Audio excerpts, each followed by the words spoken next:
Hello everyone, I hope you will be all fine. Welcome to my channel Free Study with Zebs 89। आज की जो हमारी video है वो सीटेट पेडागोजी से रिलेटेड है, ठीक है, जिसमें कि हम आपको बताएंगे कि जो 3 डायमेंशनल थ्योरी है, 3 आयामी सिद्धांत जो है वो किसने दिया था, और इसी से जो पेडागोजी में जो रिपीटेड क्वेश्चन रहते हैं उससे रिलेटेड आपको नोट्स जो हैं यहाँ पर देखने के लिए मिलेंगे, ठीक है। और ये नोट्स आपके बहुत हेल्पफुल रहेंगे एग्ज़ाम्स में, ठीक है। तो आपका ज़्यादा वक्त नहीं लेते हुए मैं जो वीडियो है वो स्टार्ट करती हूँ, ठीक है।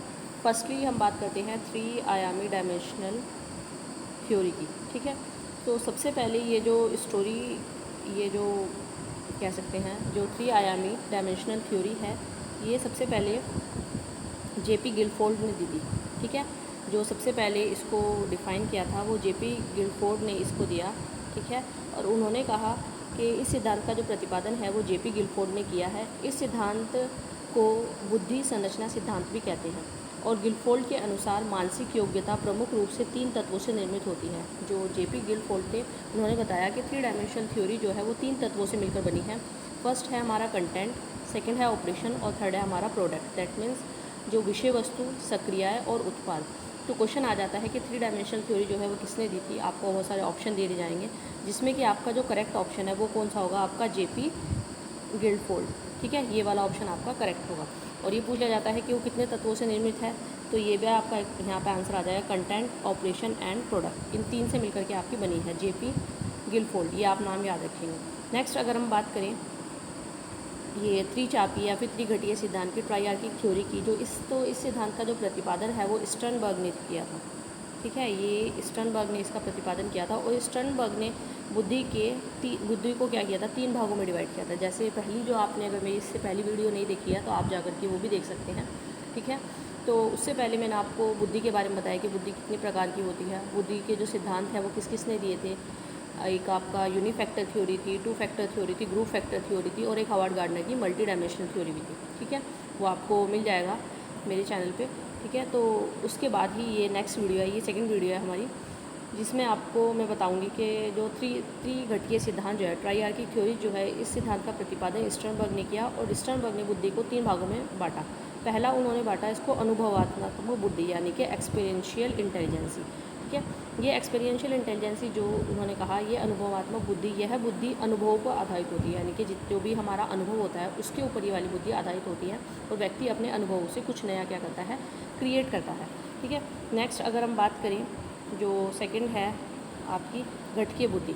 घटकीय बुद्धि को हम क्या कहते हैं, कॉम्पोनेंशियल इंटेलिजेंसी भी कहते हैं। और घटकीय बुद्धि वाले व्यक्ति कल्पना शक्ति से ही बहुत कुछ सोच लेते हैं। दैट मीन्स कि वो अपने इमेजिनेशन से ही काफ़ी सारी चीज़ें क्या कर लेते हैं, सोच लेते हैं। और ये अमूर्त बुद्धि वाले व्यक्ति होते हैं। आपको मैंने अमूर्त बुद्धि पहले पढ़ाया है, ठीक है, वो वीडियो आप जाके देखिए। जो अमूर्त बुद्धि वाले व्यक्ति होते हैं वो क्या होते हैं, वो कल्पनाओं से करते हैं। जैसे इसके कुछ एग्जांपल्स भी, तो डॉक्टर्स होते हैं हमारे, या फिर हमारे जो आग होते हैं, क्या कहते हैं, जो मूर्ति वगैरह बनाते हैं, वो सब क्या होते हैं, हमारे अमूर्त बुद्धि में आते हैं, ठीक है। तो ऐसे लोग हर चीज़ के पीछे का क्या होता है, कारण जानना चाहते हैं। तो ये आपका कॉम्पोनेंशियल इंटेलिजेंसी थी, ठीक है, जो कि स्टर्नबर्ग ने दी।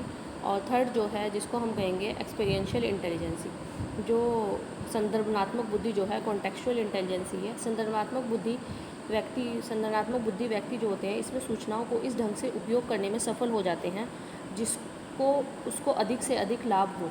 यह व्यक्ति पर्यावरण के साथ क्या कर लेते हैं, समायोजन कर लेते हैं। तो ये जो याद रखने वाला पॉइंट है वो यही है, पर्यावरण के साथ क्या कर लेते हैं, ये लोग समायोजन कर लेते हैं, ठीक है। तो यहाँ पर मैंने आपको बताया कि जो त्रिचापी यानी कि त्रिघटकीय ट्राइआर्किक थ्योरी जो है वो स्टर्नबर्ग ने दी। और स्टर्नबर्ग ने क्या किया, इसको 3 पार्ट्स में डिवाइड किया। फर्स्ट जो था आपका, वो था आपका एक्सपीरियंशियल, सेकंड था कॉम्पोनेंशियल, और थर्ड था आपका कॉन्टेक्चुअल, ठीक है। इन 3 पार्ट्स में आपको डिवाइड किया। उसके बाद स्टर्नबर्ग के सिद्धांत के मुख्य 5 चरण थे, जिसको शॉर्ट फॉर्म में मैंने यहाँ पर शो किया है। आप इसको ईजिली याद रख सकते हैं। इसको EIMAR, दैट मीन्स कि इनकोडिंग, ई से इनकोडिंग, आई से इन्फेरिंग, एन से मैपिंग, फोर्थ जो है ए से एप्लीकेशन, और आर से रिस्पॉन्स, ठीक है। इनकोडिंग में क्या होगा, फर्स्ट की अगर हम बात करें, यह उपलब्ध सूचनाओं को क्या करता है, यह उपलब्ध सूचनाओं को मस्तिष्क में सेट करता है और उनकी पहचान करता है, ठीक है। इन्फेरिंग क्या होते हैं, जो कि प्राप्त सूचनाओं के आधार पर क्या लगाता है, अनुमान लगाता है। और मैपिंग में क्या होता है, पुरानी स्थिति और वर्तमान स्थिति में संबंध क्या करता है, स्थापित करता है। यानी कि जो हमारी पुरानी इमेज है और जो हमारी नई वाली इमेज है उसमें क्या करता है, एक रिलेशन संबंध जो है वह स्थापित करता है। एप्लीकेशंस में क्या होता है, जो संबंध स्थापित किया गया है उसका वास्तविक उपयोग करना है, दैट मीन्स कि उसका उपयोग जो है वो किस तरह से करना है। और जो फिफ्थ है आपका रिस्पॉन्स, इसमें संभावित समस्या का सबसे बेस्ट सॉल्यूशन यानी कि उत्तम उपाय क्या होता है, खोजना मिलता है। ठीक है, तो ये स्टर्नबर्ग के कुछ 5 चरण थे जिनको मैंने शॉर्ट में यहाँ पर डिफाइन किया हुआ है, EIMAR। आप भी इसको ऐसे याद रख सकते हैं, encoding, inferring, mapping, application and response. Next अगर हम बात करें ग्रोथ एंड डेवलपमेंट की, तो देखिए ग्रोथ और डेवलपमेंट के ऊपर बहुत सारे क्वेश्चन सीटेट में आते हैं। जो फर्स्टली अगर हम बात करें ग्रोथ की, ग्रोथ क्या होता है कि जो हमारी अभिवृद्धि होती है, जिसको हिंदी में कहा जाता है अभिवृद्धि। ठीक है, इसकी मैं बात कर रही हूँ। अभिवृद्धि जो है ये जब हमारे शरीर की संरचना या आकार बढ़ना शुरू होता है तो उसको हम क्या कहते हैं, वृद्धि होते हैं, वृद्धि कहते हैं। जैसे कोई बच्चा छोटा था, 1 साल का था, 2 साल का हुआ, 3 साल का हुआ, तो क्या हुआ, उसके अंदर कुछ चेंजेस देखने के लिए मिले, हमें फिजिकल चेंजेस देखने के लिए मिले कि पहले उसके हाथ छोटे थे फिर थोड़े बड़े हुए, पहले उसका पैर छोटे थे फिर थोड़े बड़े हुए, हाइट छोटी थी हाइट थोड़ी बड़ी हुई, इस तरह से। ठीक है, तो जब हमारे शरीर की संरचना या आकार जो होता है वो बढ़ना शुरू होता है तो उसे कहते हैं वृद्धि। ठीक है, ग्रोथ कहते हैं। लेकिन साथ साथ अगर सपोज़ 2 बच्चे हैं, ठीक है, दोनों सेम एज के हैं, एक बच्चे की हाइट बहुत अच्छी है और एक बच्चे की हाइट बहुत कम है, लेकिन दोनों का अगर हम ग्रोथ देखें तो ग्रोथ में क्या फ़र्क हम देखने के लिए मिला है कि फिज़िकली क्या है, वो दोनों के दोनों अलग हैं। एक की हाइट बहुत अच्छी है और एक की हाइट क्या है, बहुत ज़्यादा कम है। ठीक है, वो फिज़िकली ग्रो नहीं कर पा रहा है, लेकिन जो फिज़िकली ग्रो कर रहा है हो सकता है कि शायद उसकी मेंटली, यानी कि जो उसकी मासिक एक जो उसकी मेंटली क्या कहते हैं, उसको मेंटली एज कह देते हैं, उसका जो मासिक एज है वो ग्रो नहीं कर पा रही है। दैट मीन्स कि जब हमारे मासिक, सामाजिक और संवेगात्मक और तथा बौद्धिक पक्षों में परिपक्वता आती है तो उसे हम क्या कहते हैं, उसे हम विकास कहते हैं। आपने देखा होगा कि बहुत सारे बच्चे ऐसे होते हैं कि जिनकी हाइट बहुत अच्छी होती है, देखने में बहुत अच्छे लगते हैं, लंबे होते हैं बिल्कुल एकदम से, फिजिकली बहुत ज़्यादा स्ट्रॉन्ग देखने के लगते हैं, लेकिन उनकी जो मासिक जो एज है वो क्या होती है, बहुत कम होती है। और एक उसी कंपैरिजन में कोई और बच्चा है जिसकी हाइट जो है वो इतनी अच्छे से ग्रो नहीं हो पा रही है, ठीक है, लेकिन उसकी मासिक एज क्या है, वो बहुत ज़्यादा है, तो वो क्या होता है, हमारा डेवलपमेंट। तो ग्रोथ और डेवलपमेंट में यही सबसे बड़ा डिफरेंशिएट है कि ग्रोथ क्या होती है, ग्रोथ एक टाइम के बाद रुक जाती है, ठीक है, और डेवलपमेंट क्या होता है, वो कंटिन्यूसली लाइफ टाइम चलता रहता है। ठीक है, नेक्स्ट अगर हम बात करें इसके सेकंड पॉइंट की, तो वृद्धि का स्वरूप जो होता है वह बाह्य होता है, यानी कि उसको सिर्फ हम बाहर से देख सकते हैं। ठीक है, ग्रोथ इज़ एक्सटर्नल लेवल। ठीक है, लेकिन जो हमारा विकास का स्वरूप है वो क्या है, हमारा बाह्य भी होता है और हमारा क्या होता है, भाषा ज्ञानात्मक भी होता है। दैट मीन्स कि जो हम भाषा जो हम सीखते हैं, भाषा का विकास का स्वरूप कैसा है, आंतरिक एवं बाह्य दोनों होता है। जैसे उसका उदाहरण है मस्तिष्क और भाषा का ज्ञान। ठीक है, नेक्स्ट अगर हम बात करें तो वृद्धि क्या होती है, क्रम के अनुसार नहीं चलती, उसका कोई क्रम नहीं होता। कभी हमारी लंबाई बढ़ती है, कभी क्या होता है, हमारा वेट बढ़ जाता है। ठीक है, हो सकता है कि कभी क्या हुआ, हमारी हाइट बढ़ गई और कभी क्या हुआ, हमारा जो वेट है वो बढ़ गया। लेकिन विकास क्या होता है, विकास जीवन भर चलता रहता है। ठीक है, नेक्स्ट अगर हम बात करें जो वृद्धि है, वृद्धि क्या होती है, हमारी दिशाहीन होती है। वृद्धि की एक मिनट, यहाँ आते हैं। ठीक है, वृद्धि जो होती है वो हमारी दिशाहीन होती है, लेकिन जो हमारा विकास होता है उसकी क्या होती है, उसकी दिशा होती है। ठीक है, वो एक दिशा में चलता है। और वृद्धि का हम मापन कर सकते हैं, लेकिन विकास का क्या होता है, विकास का हम मापन नहीं कर सकते। ठीक है, वृद्धि को हम नाप सकते हैं, मेज़रमेंट कर सकते हैं, भार में, लंबाई में या फिर और वेट में हम उसको नाप सकते हैं, केजी वगैरह में। लेकिन जो हमारा विकास होता है, विकास की एक निश्चित दिशा होती है। ठीक है, वृद्धि क्या होती है, वृद्धि केवल परिणात्मक होती है, यानी कि क्वांटिटेटिव होती है। और जो हमारा विकास होता है वो क्वांटिटेटिव के साथ साथ क्या होता है, वो क्वालिटेटिव भी होता है। ठीक है, दैट मीन्स कि जो हमारा विकास है हम सीधे मापन नहीं कर सकते इसका, हम केवल मानसिक विकास का मापन कर सकते हैं, हम सामाजिक विकास का, नैतिक विकास का मापन नहीं कर सकते। ठीक है, वृद्धि होने से विकास हो भी सकता है और नहीं भी, ज़रूरी नहीं है कि अगर किसी की वृद्धि बहुत अच्छी हो रही है, किसी का फिजिकल जो ग्रोथ है बहुत अच्छी हो रही है तो उसका डेवलपमेंट ही बहुत अच्छा होगा। ठीक है, जैसे कि जब कोई आदमी मोटा होता जा रहा है तो उसकी वृद्धि हो रही है, परंतु ये ज़रूरी नहीं कि मोटा होने से उसका क्रियात्मक विकास भी बढ़े। दैट मीन्स कि उसकी जो मोटर स्किल्स हैं वो भी क्या हो, वो भी ग्रो हो, ऐसा नहीं हो सकता। ठीक है, और जो विकास है हमारा ये परिणात्मक गुणात्मक दोनों होता है। जैसे कि अभी मैंने आपको बताया कि जो हमारी जो ग्रोथ होती है वो सिर्फ क्या होती है, हमारी क्वांटिटेटिव होती है, लेकिन जो हमारा विकास होता है वो क्वांटिटेटिव के साथ साथ क्या होता है, हमारा क्वालिटेटिव भी होता है। ठीक है, नेक्स्ट अगर हम बात करें कुछ विकास के आयाम है, डोमेन डेवलपमेंट है। जैसे जो विकास है हमारा ये फिज़िकली डेवलपमेंट होगा, ठीक है, यानी कि शारीरिक विकास होगा।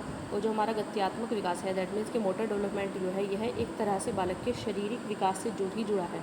यह मसल्स, हड्डियों की क्षमता और उन पर कंट्रोल करने से संबंधित होता है। ठीक है, मोटर स्किल्स डेवलपमेंट अभी मैं आपको बताऊँगी आगे। और गामक विकास में बालकों के चलने, दौड़ने, कूदने, भोजन करने आदि विषयों को शामिल किया गया है। इसको 2 भागों में बांटा गया है, ठीक है। अगर आप यहाँ पर देखें तो विकास को 2 पार्ट्स में डिवाइड किया गया है। एक है आपका फाइन मोटर स्किल्स और एक है आपका gross motor skills. Fine motor skills and gross motor skills. Fine motor skills में क्या होता है, इसमें मसल्स का यूज़ क्या होता है, कम होता है। जैसे सपोजिंगली कोई भी एक स्टूडेंट है, ठीक है, वो राइटिंग कर रहा है, लिख रहा है, या फिर कलरिंग कर रहा है, कलर कर रहा है, कटिंग कर रहा है, या फिर बेकिंग चपाती या फिर रोटी बना रहा है, ठीक है। तो वो क्या, उसमें हमारी कौन सी मसल्स यूज़ होती है, हमारी फाइन मसल्स है, उसको हम क्या कहेंगे, फाइन मोटर स्किल्स में आ जाएगा, ठीक है। और जो ग्रोस मोटर स्किल्स में क्या होगा, इसमें मसल्स का ज़्यादा यूज़ होता है हमारा। जैसे स्विमिंग कर रहे हैं हम, ठीक है, जंपिंग कर रहे हैं या फिर रनिंग कर रहे हैं, ये क्या होगा हमारा, इसमें ग्रोस मोटर स्किल्स में आएंगे ये सब चीज़ें। तो क्वेश्चन आ जाता है कि फाइन मोटर स्किल्स का एग्जाम्पल बताइए, ठीक है, या फिर ग्रोस मोटर स्किल्स का एग्जाम्पल बताइए। तो ये आप याद कर सकते हैं, राइटिंग, कलरिंग, कटिंग और ब्रेकिंग चपाती एंड, और जो ग्रोस मोटर स्किल्स है स्विमिंग, जंपिंग एंड रनिंग, ठीक है। एक होता है हमारा मानसिक विकास, जिसको हम संज्ञानात्मक विकास भी कहते हैं या फिर कॉग्निटिव डेवलपमेंट कहते हैं। एक हो गया हमारा social development, emotional development and next हो गया हमारा मोरल डेवलपमेंट, ठीक है। तो ये कुछ डिवाइडेशन था जो कि आपका विकास के आयाम, डोमेन्स और डेवलपमेंट से रिलेटेड था। नेक्स्ट अगर हम बात करें बाल विकास के सिद्धांत की, नेक्स्ट बाल विकास के सिद्धांत हैं प्रिंसिपल ऑफ चाइल्ड डेवलपमेंट। तो ये जो है आपके प्रिंसिपल बाल विकास के सिद्धांत, प्रिंसिपल ऑफ चाइल्ड डेवलपमेंट, इसमें सबसे पहले आपका समान प्रतिमान का सिद्धांत, दैट मीन्स के प्रिंसिपल ऑफ सिमिलर पैटर्न, ठीक है।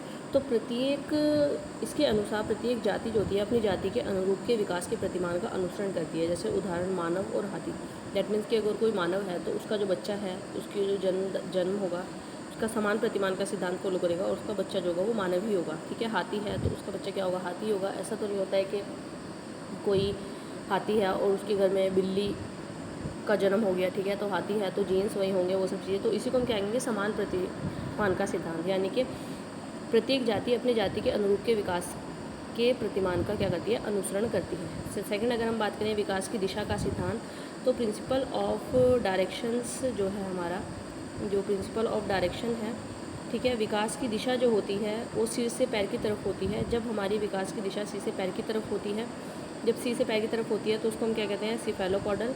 और जब हमारी दूसरी तरफ हमारे विकास का क्रम जो होता है मध्य से शुरू होकर बाहर की तरफ होता है तो उसको हम क्या कहते हैं, प्रोक्सीमोडिस्टल, ठीक है। अतः कह सकते हैं विकास जो है वह क्रमिक होता है, यानी कि क्रम में होता है विकास। नेक्स्ट है हमारा निरंतरता का सिद्धांत, प्रिंसिपल ऑफ कंटिन्यूटी। विकास कभी ना रुकने वाली प्रक्रिया है या जीवन पर्यंत चलने वाली प्रक्रिया है। केवल इसकी गति क्या होती है, मंद और तेज़ हो सकती है, यानी कि कभी हल्की हो सकती है और कभी क्या हो सकती है, तेज़ हो सकती है। नेक्स्ट हम बात करें specific principle of general to specific response की, तो हमारा विकास जो होता है वह सदा सामान्य से विशिष्ट क्रियाओं की ओर चलता है, यानी कि जनरल से कहाँ चलता है हमारा, जो वो चलता है हमारा विकास, वो जनरल टू कहाँ चलता है, स्पेसिफिक चलता है, ठीक है। तो जनरल टू स्पेसिफिक क्या होता है हमारा, हमेशा विकास जो होता है वो उसी क्रम में होता है। नेक्स्ट अगर हम बात करें पूर्वानुमान का सिद्धांत, तो जो हमारा पूर्वानुमान का सिद्धांत है यानी कि प्रिंसिपल ऑफ प्रेडिक्टिबिलिटी, विकास पूर्वानुमान होता है क्योंकि हम पहले से ही अनुमान लगा सकते हैं कि विकास किस दिशा में ज़्यादा होगा। हम किसी बच्चे को देख के ये आइडिया लगा सकते हैं कि उसका स्किल किस चीज़ में है तो उसका विकास किस चीज़ में होगा ज़्यादा, ठीक है। एंड नेक्स्ट है हमारा एकीकरण का सिद्धांत, प्रिंसिपल ऑफ यूनिटरी प्रोसेस है। बच्चों में एकीकरण का गुण पाया जाता है जब हम किसी एक काम को करने के लिए अपने हाथ पैरों को एक साथ मिलाकर काम करते हैं तो वह एकीकरण कहलाता है, यानी कि एक यूनिटरी का सिद्धांत जो होगा वो कौन सा होगा हमारा, यही होगा, ठीक है। नेक्स्ट अगर हम बात करें सेवेंथ जो है हमारा व्यक्तिगत भिन्नता का सिद्धांत, प्रिंसिपल ऑफ इंडिविजुअल डिफरेंसेस का। बच्चों का विकास जो होता है व्यक्तिगत विभिन्नता के अनुसार चलता है। विकास में किसी में विकास की गति तेज़ हो सकती है तो किसी में क्या हो सकती है, कम हो सकती है। जैसे हमारी इंटेलिजेंसी, मोटिवेशन, इंटरेस्ट एक्सेट्रा अलग अलग होता है। आपने देखा होगा कि सभी स्टूडेंट्स का या फिर जितने भी बच्चे होते हैं, जितने भी चिल्ड्रंस होते हैं, उन सब का जो विकास है वो अलग अलग दिशा में होता है। हो सकता है कि कोई गेम्स में बहुत अच्छा हो सकता है कोई पढ़ाई में बहुत अच्छा हो। तो हमारी इंटेलिजेंसी, मोटिवेशन, इंटरेस्ट जो होता है सभी का क्या होता है, अलग अलग होता है। जैसे बच्चों के विकास में individual difference, heredity and environment की पारस्परिकता पर डिपेंड करता है। इन्हीं दोनों की वजह से इंडिविजुअल डिफरेंसेस क्या होते हैं, देखने के लिए मिलते हैं, ठीक है। नेक्स्ट हम बात करें एट्थ की, जो एट्थ है हमारा वर्तुलाकार बेनाम रेखीय से प्रगति का सिद्धांत, जिसको principle of spiral versus liner advancement भी कहा जाता है। तो इसमें ये सिद्धांत क्या है कि विकास कभी भी रेखीय नहीं होता, मतलब वह कभी भी सीधी रेखा में नहीं चलता। कभी उसकी गति क्या होती है, धीमी हो जाती है और कभी क्या होती है, बहुत तेज़ हो जाती है। यानी कि विकास हो सकता है कि कोई बच्चा नहीं सीख रहा है तो उसकी गति क्या है, धीमी है, और बहुत अच्छे से उसने सीख लिया इंटरेस्ट लेके तो उसकी गति क्या हो जाएगी, तेज़ हो जाएगी। ठीक है, तो ये हो गया आपका ये। 9th की अगर हम बात करें, अंतर संबंधित विकास का सिद्धांत, प्रिंसिपल ऑफ इंटर डेवलपमेंट, यानी कि शारीरिक, बौद्धिक, संवेगात्मक, सामाजिक और अन्य प्रकार के विकास जो होते हैं वो अंतर संबंधित और परस्पर निर्भर करते हैं। ठीक है, उसके बाद बाल विकास की अवस्थाएं हैं कुछ, स्टेजेस ऑफ चाइल्ड डेवलपमेंट, ये 1, 2, 3 एंड 4 स्टेजेस हैं जो मैं डिस्कस करूँगी अभी। ठीक है, सबसे पहले हम डिस्कस करते हैं जो कि हमारी है विकास की, बाल विकास की अवस्था है। इससे बहुत क्वेश्चंस एग्जाम्स में आते हैं। आपको क्वेश्चन दे दिया जाएगा कि कोई बच्चा है जो कि यह मतलब उसको कह देंगे कि उसकी क्यूरियोसिटी ज़्यादा है, या फिर कह सकते हैं उसके फीलिंग ऑफ सेल्फ लव किस अवस्था में देखने के लिए मिलता है, तो शैशव अवस्था में देखने को मिलता है। तो यहाँ से आपके बहुत सारे क्वेश्चंस बनेंगे। ठीक है, फर्स्ट हम बात करते हैं प्रीनेटल स्टेज की, जो कि 9 महीने या फिर 280 दिन की होती है। ठीक है, जो प्रीनेटल स्टेज होगी, और यह अवस्था माता के गर्भाधान यानी कि कंसेप्शन से शुरू होती है। सेकेंड होगी शैशवावस्था, जिसको इन्फेंसी स्टेज के नाम से भी जानेंगे, जो कि जन्म से लेकर 5 वर्ष तक होगी। ठीक है, जब बच्चे का जन्म हो जाएगा उसको 5 वर्ष तक ये अवस्था होगी। इस अवस्था में शिशु जो होता है, बच्चा जो होता है, वो पूर्ण रूप से माता पिता पर निर्भर रहता है। उसके सभी काम कौन करता है, उसके मम्मी पापा ही करते हैं। उसका व्यवहार मूल प्रवृत्तियों पर आधारित होता है। इस अवस्था में जिज्ञासा क्या होगी, क्यूरियोसिटी क्या होती है, ज़्यादा होती है। बच्चा बहुत सारे क्वेश्चन पूछता है कि ऐसा क्यों है, हर चीज़ का मतलब उसको आंसर चाहिए होता है कि ऐसा क्यों है। या फिर आपके घर के आसपास भी अगर कोई बच्चा हो, आपके घर में कोई बच्चा हो, तो आप उसको ऑब्जर्व कर सकते हैं। ठीक है, उसकी क्यूरियोसिटी क्या होती है, बहुत ज़्यादा होती है। और इस अवस्था में आत्मप्रेम की भावना, फीलिंग ऑफ सेल्फ लव भी होता है।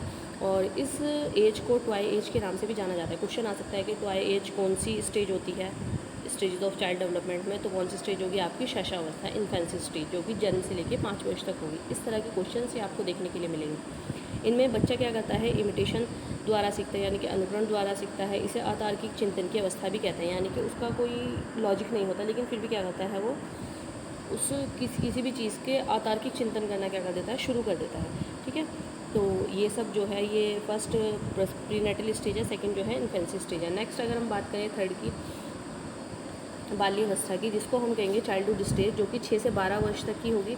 ठीक है, इसमें लॉजिकल थिंकिंग की अवस्था कहा जाता है। इसको आरंभिक स्कूल की एज भी कहा जाता है, क्योंकि बच्चा यहाँ पे स्कूल में जाना शुरू हो जाता है। ठीक है, और गंदी अवस्था भी कहा जाता है। अगर कोई बैड हैबिट सीखनी होती है तो बच्चा यहीं से सीख लेता है। और स्मार्ट एज भी कहा जाता है, गेम्स एज कहा जाता है, स्फूर्ति की अवस्था भी इसको कहा जाता है, स्टोरेज की प्रवृत्ति विकसित होने लगती है, और गैंग की अवस्था कहा जाता है इसको, और यूनिक पीरियड भी कहा जाता है। ठीक है, ये सब पॉइंट्स हैं जो कि चाइल्डहुड स्टेज में देखने के लिए मिलेंगे आपको। ये सब पॉइंट्स आपको याद करने होंगे। ठीक है, 6 से 12 ईयर्स यानी कि 6 से 12 वर्ष तक के बीच में आपको देखने के लिए मिलेंगे। नेक्स्ट अगर हम बात करें किशोरावस्था की, किशोरावस्था में अगर आप देखें तो किशोरावस्था में आपको देखने के लिए मिलेगा कि ये सबसे पहले एज की बात कर ले तो 12, 13, कहीं पे 12 भी आ जाता है, कहीं पे 13 भी आ जाता है, इसलिए मैंने दोनों मेंशन कर दिए हैं। 12 से 18 वर्ष तक के बीच की एज को क्या कहते हैं, किशोरावस्था कहते हैं, एडोलसेंस। ठीक है, इसे जीवन का सबसे कठिन काल कहा जाता है, और इससे संघर्ष, तनाव आदि, तूफान और उलझन की अवस्था भी कहा जाता है। इसमें विषभ लिंग की आकर्षण होता है, एंड इस अवस्था को स्वर्ण काल, गोल्डन एज भी कहा जाता है, गोल्डन एज के नाम से जाना जा सकता है। जैसे अभी आपको ऊपर की जो एज बताई है उसमें आप देख सकते हैं कि उसको यूनिक पीरियड के नाम से जाना जाता है, लेकिन इसको किससे जाना जाता है, स्वर्ण काल या फिर गोल्डन एज के नाम से। ठीक है, इस अवस्था में हीरो वर्कशॉप की भावना होती है। दैट मीन्स कि बच्चा ये दिखाता है कि बस मैं मतलब हीरो की तरह अपने आप को, इस तरह की उसके अंदर फीलिंग्स होती है। एंड इस अवस्था में बच्चा क्या करता है, एब्स्ट्रैक्ट थिंकिंग करता है, अमूल चिंतन क्या करता है, शुरू कर देता है करना। ठीक है, नेक्स्ट अगर हम बात करें असेसमेंट एंड इवोल्यूशन की, तो इसमें से भी काफ़ी सारे क्वेश्चन जो हैं वो आपको देखने के लिए मिलते हैं। असेसमेंट क्या होता है, हमारा आकलन, और इवोल्यूशन क्या आता है, हमारा मूल्यांकन। ठीक है, अगर हम असेसमेंट की बात करें तो असेसमेंट में क्या होता है, हमारा असेसमेंट किसी के बारे में जानकारी इकट्ठा करने की प्रक्रिया क्या कहलाती है, हमारी आकलन कहलाती है। दैट मीन्स कि असेसमेंट कहलाती है। यह टीचिंग लर्निंग प्रोसेस के दौरान निरंतर चलने वाली प्रक्रिया है।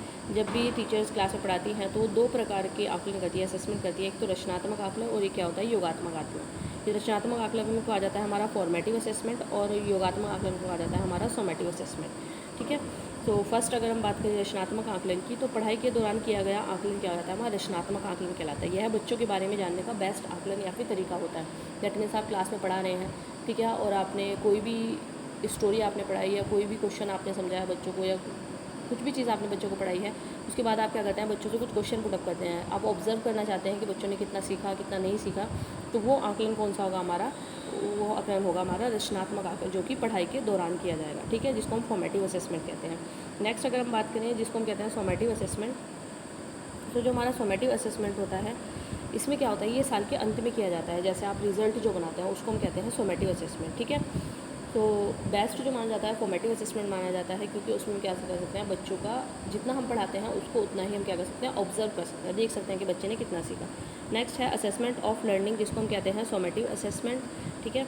ये आप याद करने के लिए आप इसको कर सकते हैं कि जैसे आप फॉर्मेटिव असेसमेंट की बात करूँ अगर मैं, फर्स्टली जो फॉर्मेटिव असेसमेंट होता है यानी कि सीखने का आकलन, ऑफ आ रहा है तो आप फॉर्मेटिव असेसमेंट से याद रख सकते हैं। असेसमेंट फॉर लर्निंग आ रहा है, फोर आ रहा है, तो आप फॉर्मेटिव असेसमेंट से याद रखते हैं यानी कि सीखने के लिए आकलन।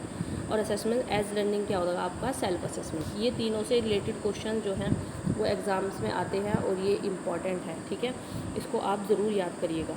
नेक्स्ट अगर हम बात करें इवोल्यूशन मूल्यांकन की, जो कि किसी विषय वस्तु व्यक्ति आदि के गुण दोषों का विवेचना करके उसके संबंध में सही निर्णय करना क्या होता है, हमारा मूल्यांकन कहलाता है। यह मात्रात्मक और गुणात्मक क्या होता है, दोनों तरह का हो सकता है। क्वेश्चन आ जाता है कि जो मूल्यांकन होता है वह कैसा होता है, मात्रात्मक होता है या फिर गुणात्मक होता है या फिर मात्रात्मक गुणात्मक दोनों होता है, इस तरह का क्वेश्चन आ जाता है, ठीक है। तो ये आपको याद होना चाहिए। कंटिन्यूस एंड कॉम्प्रिहेंसिव इवैल्यूएशन की अगर हम बात करें, जिसको सतत एवं व्यापक मूल्यांकन कहा जाता है, जो कि राष्ट्रीय शिक्षा नीति 1986 के अनुसार है, ठीक है। सतत और व्यापक मूल्यांकन, जिसमें मूल्यांकन के शैक्षिक और गैर शैक्षिक दोनों पहलू शामिल हो और जो शिक्षा की संपूर्ण अवधि के लिए हो और उस पर जोर देता हो, तो उसको हम क्या कहते हैं, CCE, शॉर्ट फॉर्म है इसकी CCE। कभी कभी शॉर्ट फॉर्म भी आ जाती है कि CCE क्या है हमारा, तो कंटिन्यूस कॉम्प्रिहेंसिव इवोल्यूशन है, ये आप याद कर लीजिएगा। इसको आप नोट डाउन भी कर सकते हैं कहीं पे फुल फॉर्म्स के रूप में, ठीक है। नेक्स्ट अगर हम बात करें स्कूल बेस्ड असेसमेंट की, तो मूल्यांकन की जो विशेषता है वो देखने के लिए मिल सकती है आपको। वैलिडिटी होती है, रिलेबिलिटी होगी और हमारा क्या होगा, प्रेडिक्टिबिलिटी भी होगी, ठीक है। तो इस वीडियो में इतना ही है।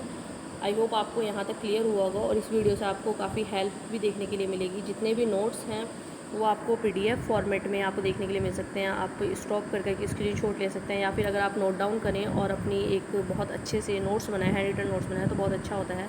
शॉर्ट्स में जिस तरह से मैंने याद किए थे कभी, इसी तरह से EIMAR मैंने आपको यहाँ पर दिया हुआ है, इस तरह से आप शॉर्ट में याद कर सकते हैं इसको। ये आपको याद रहेगा, encoding, inferring, mapping, application and response, इस तरह से, ठीक है। तो आई होप यहाँ तक आपको क्लियर होगा। अब मैं आपसे मिलती हूँ अपनी नेक्स्ट वीडियो में। Thank you so much everyone, thank you so much.